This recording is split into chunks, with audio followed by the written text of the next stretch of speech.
Welcome back to AskAPop. Today we're talking about write it down, especially if it means something. Paul and David sure did.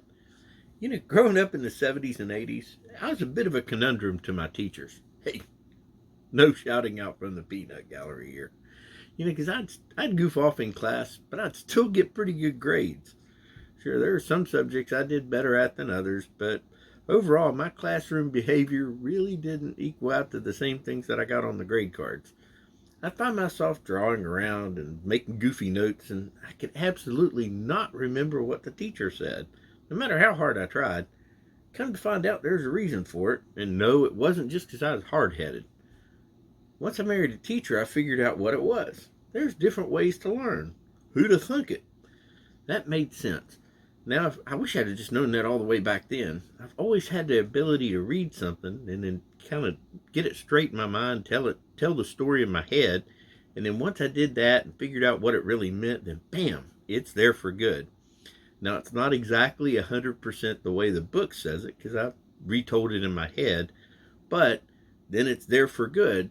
That's exactly why I would never get 100% on the test, but I'd always get A's and B's, and that's why I always did really good in the classes that had a lot of reading involved. With this knowledge in hand, my life has changed. Now you always see me with my trusty backpack in several different ways to make notes on things that I hear, so then that way I can go back and look them up later and fill in the gaps. You know who else took a lot of notes? David and Paul.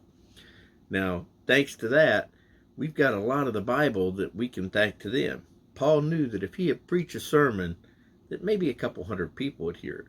But if he had write it down and then send it to the towns or to his followers or to his students, those letters, what we call epistles today, could be shared by thousands and eventually millions of people. David did the same thing, except we call them Psalms today. They were meant to be sung, most of them, because not only was David a great leader, but he was also a pretty good musician.